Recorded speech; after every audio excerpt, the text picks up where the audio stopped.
So, I know it's been a while since I made a video. I'm busy working on one that should be a whole lot less controversial in the future, but in the meantime, I forgot I needed to do my follow-up video about the color pie. Specifically, a lot of people wondered why I didn't spend more time talking about, like, the different mechanics and colors in the pie itself, and I hate to say it, but anybody who is asking about this might have missed the point of the video. I mean, setting aside that there are already dozens of videos on the subject, my goal in the video was to expand your horizons by downplaying a simple tool that has been given an overinflated importance. Not by Wizards of the Coast itself, believe it or not, if the resolution of these images is any indication, but more by the development community, as I have seen so many games that are just 5 colors with the same sorts of characteristics as the ones in Magic, and I am a little tired of it.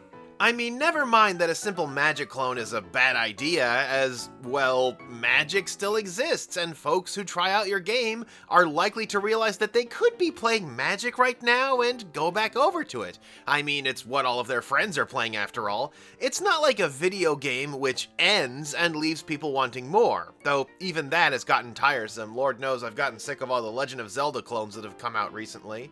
I guess it might help if I explain it maybe in a few more ways. And why don't we do a comparison to music? I mean, I brought up the creative process of a musician and didn't make a musical comparison. I honestly feel pretty foolish, and let's fix this now. Simply put, it feels like so many games that are coming out are the trading card game equivalent of a song in 4/4 time and C major. No swing rhythm, no waltzes, no syncopation, and maybe a minor chord here and there if you're lucky because it's the songwriter's idea of what makes something spicy. To break down all that terminology just now, 4/4 time means that there are 4 quarter notes per measure. So a whole note would take up 1 measure basically. A measure is how a song is divided up into uniform pieces, and C major is your classic do, re, mi, fa, sol, la, ti, do note progression where you don't even have to touch any of the skinny keys on the piano. They are by far the most common time signature and key in all of music. If you had any mandatory music classes in school, odds are you were taught songs that were 4/4 time C major.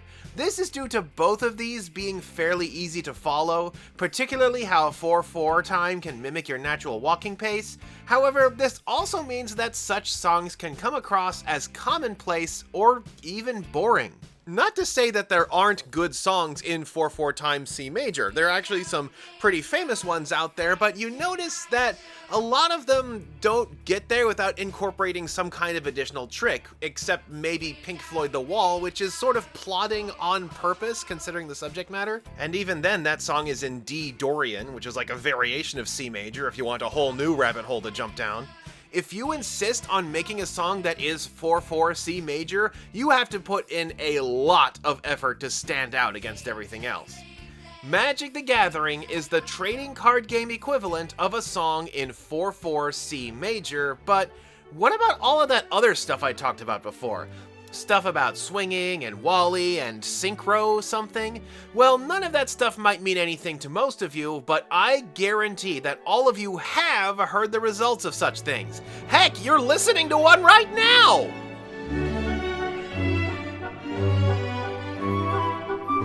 The Comet Observatory is the most commonly heard song in Super Mario Galaxy, and it's obviously not in 4/4 time.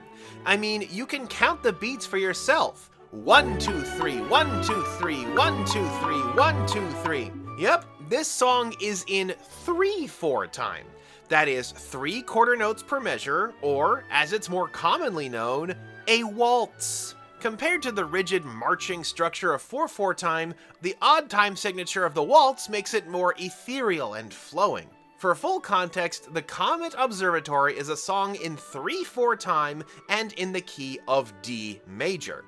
D major is a step up from C major, while C major has no sharps or flats in it at all, hence why it's such a common starting place.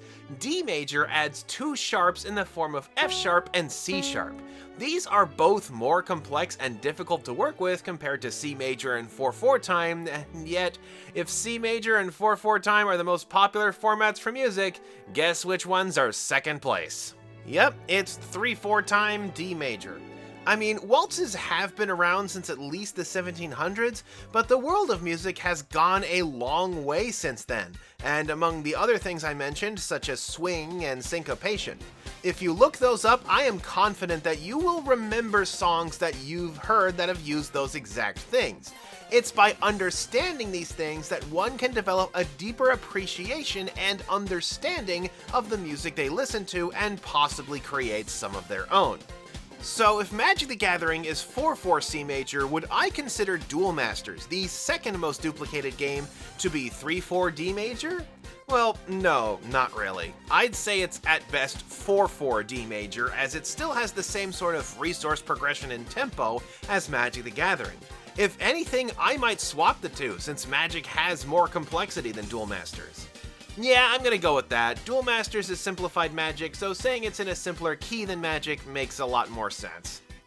But where do any of these comparisons even come from or make sense? How can I be talking about keys and signatures in reference to something that isn't music? Well, it comes down to the experience a game creates, such as comparing the steady pace of 4/4 time, or the flowing of a waltz, or the bounciness of swing. Each of the big three produces a very different experience. Experiences that I can actually sum up in a single word. Magic is a game about prediction, Yu-Gi-Oh! Is a game about preparation, and Pokemon is a game about investment. Magic, at least when it's good, often hinges on being good at predicting what your opponent is going to do. Will they cast anything in response to your actions? And how will they assign their blockers if you attack them? Due to how open-ended things like combat tend to be, judging your opponent is an important skill.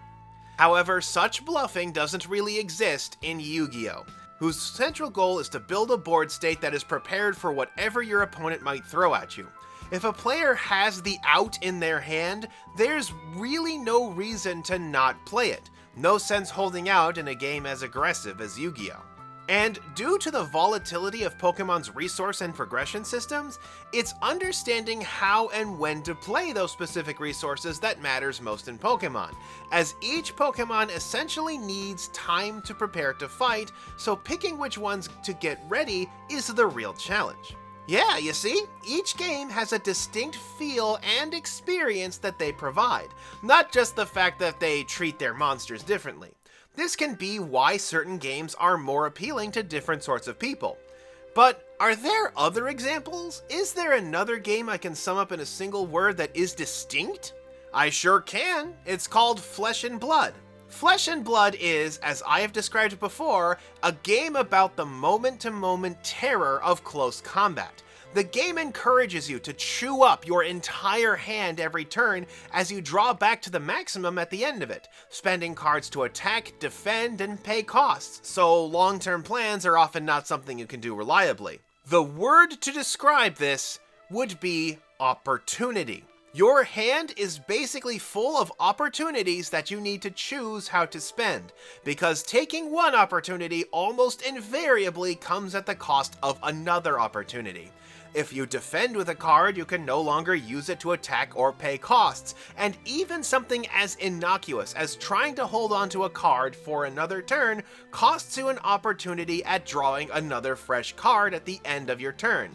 Thus, measuring the opportunities you have on your current turn is probably the most important skill when playing Flesh and Blood. Flesh and Blood serves as an example that one can make a game with a very different feel and succeed. In fact, I'd say that the gameplay of Flesh and Blood is what pushed it over the top, despite its Tolkien setting and fantasy paintings that I often hold against games. It also means that people can find success in delivering a new sort of experience, not just recycling the same color pie and combat system again. In fact, I encourage you to try to figure out what kind of experience your games deliver based on how players act. In fact, this sort of in-the-moment system that you see in Flesh and Blood is also what inspired my racing game, where turns are constantly shifting and players have one move to react to everything else that has happened, meant to capture the moment-to-moment feeling of a close race. And that's the sort of thing I was trying to sum up at the end of the video. If you become familiar with how how to translate an experience or a feeling into a game mechanic, then you can create games or archetypes that deliver an intentional experience. Although when I said that a lot of the early games people make which seem to be really familiar mechanically are like fanfiction, I actually did mean that on both sides of the coin. On one hand, a lot of fanfiction is often derivative and lacking in creativity or detailed expression, but on the other hand, it also serves as a kiddie pool or sandbox, where people who are new to storytelling can get their feet wet and learn the ropes of creative writing. The same is true for card games. You might make something that's similar to Magic, but then stumble across a better experience than you want to deliver. Look up how the video game Halo was created. Although some other people brought up the idea of familiarity in games as a reason to borrow so many mechanics from Magic the Gathering, again, that really doesn't work in a world where Magic is still being printed, and it's extra funny considering how many of those games also change the name of their most familiar and commonplace items like deck, hand, and discard pile. More important, I would say, is helping new players see the path from point A to point B, how they go from starting to winning. It's why I say that your win condition is always the first thing you should put in your rulebook, barring a line or two of exciting lore to set us up, as it informs the rest of your rules.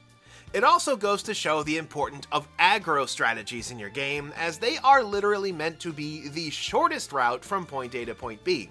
Aggro strategies are often favored by newer players due to their simplicity, although they can also be the hardest to balance, because if the shortest path from point A to point B is also the safest, why would you go any other way? Want an example? Okay, confession time. My racing game is themed after Sonic the Hedgehog. I bet even your mother knows who Sonic the Hedgehog is and what he's most known for.